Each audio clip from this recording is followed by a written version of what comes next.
Assalamualaikum warahmatullahi wabarakatuh. Selamat siang teman-teman mahasiswa Komunikasi Universitas Pertamina. Perkenalkan, nama saya Givanska Gita. Saya merupakan salah satu agen dari organisasi Peduli Mental Health Indonesia. Sebelumnya saya ingin berterima kasih untuk teman-teman semua yang sudah menyempatkan waktunya dan juga sudah cukup antusias dari kemarin untuk mengikuti acara kali ini. Nah, pada kesempatan kali ini saya akan memberikan sedikit informasi mengenai mental illness, salah satu contohnya dan juga cara penanganannya. Oke, mental illness. Pasti sudah tidak asing lagi dong di telinga teman-teman semuanya. Sebelumnya mental illness itu apa sih gitu. Nah, jadi mental illness ini merupakan sebuah gangguan atau penyakit yang menyerang mental manusia gitu. Nah, dapat dikatakan juga dengan berbagai kondisi yang mempengaruhi suasana hati, suasana pikiran, dan juga perilaku manusia. WHO sendiri sudah menyebutkan bahwa anak muda alias generasi milenial seperti teman-teman mahasiswa saat ini lebih rentan terkena gangguan mental. Hal ini juga udah didukung loh dari alasan dimana masa muda merupakan waktu yang memiliki banyak perubahan dan juga penyesuaian baik secara fisik, secara emosional, secara finansial gini. Nih contohnya ya. Contohnya itu seperti teman-teman mahasiswa yang sekarang lagi sibuk mungkin sibuk ngerjain tugas, sibuk ngerjain ujian-ujian, sibuk ngerjain kuis gitu. Terus juga ada yang sibuk memikirkan masa depan seperti, aduh nanti habis kuliah mau jadi apa ya gitu. Atau bahkan mungkin sibuk memikirkan biaya untuk melanjutkan pendidikan ke depannya gitu.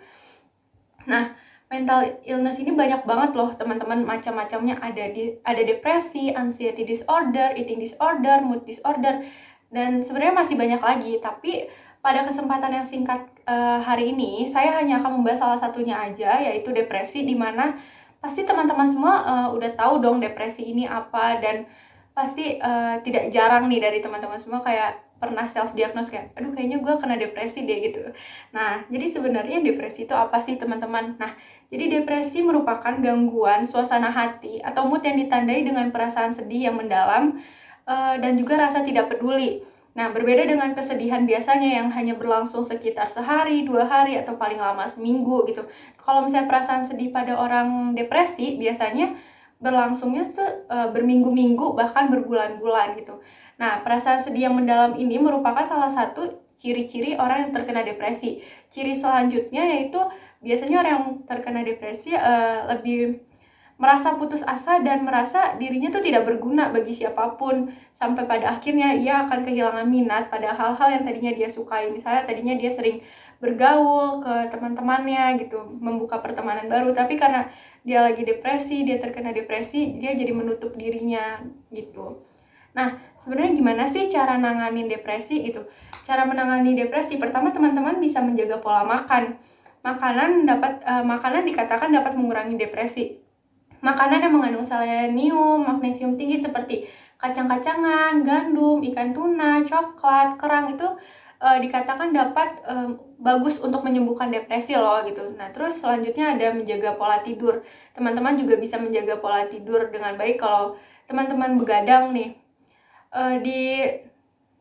Teman-teman tidak boleh begadang secara terus-menerus setiap harinya, walaupun emang ada tugas, teman-teman bisa menyicilnya dari sore, dari siang gitu. Nah, kalau misalnya teman-teman begadang, teman-teman harus mengganti waktu tidurnya itu mungkin pada siang harinya atau sore harinya gitu. Terus selanjutnya bisa berolahraga, karena olahraga dapat menaikkan mood seseorang, dan ini efeknya bukan pada hari ini saja gitu, tapi efeknya tuh berjangka panjang gitu untuk ke depan-depannya. Nah, yang paling penting sih teman-teman juga bisa mencari teman dekat gitu, karena dengan adanya teman dekat, teman-teman bisa mencurahkan isi hati. Jadi karena berbagi perasaan ini dapat membuat hati jadi lega gitu ya. Jadi pikiran sedikit berkurang lah gitu.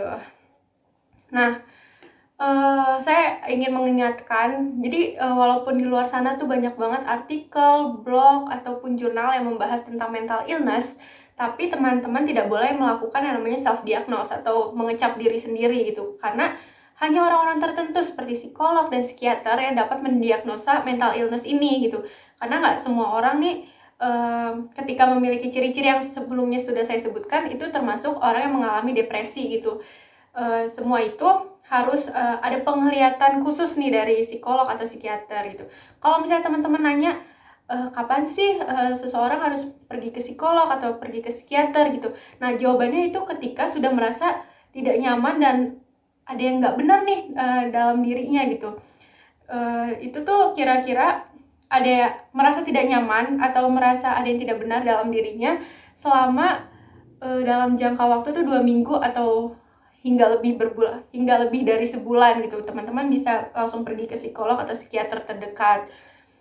Oke, nah dapat ditarik kesimpulan dari materi saya hari ini bahwa menjaga mental health itu sangat penting karena dengan adanya mental illness pada diri kita, jadi kita tidak dapat menyelesaikan pekerjaan, tugas-tugas yang harusnya kita kerjakan dengan baik gitu. Dan yang lebih penting lagi, seseorang tidak boleh melakukan self-diagnose karena mereka tidak memiliki kemampuan khusus nih untuk melihat penyakit ini gitu. Bahkan ya, seorang psikolog atau psikiater ketika merasa ada yang tidak beres dengan dirinya sendiri, dia akan pergi ke psikolog atau psikiater lainnya untuk membantu gitu loh. Oke, terakhir, ini ada salah satu quotes yang saya suka dari psikolog luar negeri yaitu Noam Spencer. Jadi beliau mengatakan bahwa mental health is not a destination, but it's process. It's about how you drive, not where you going gitu. Sekian dari saya.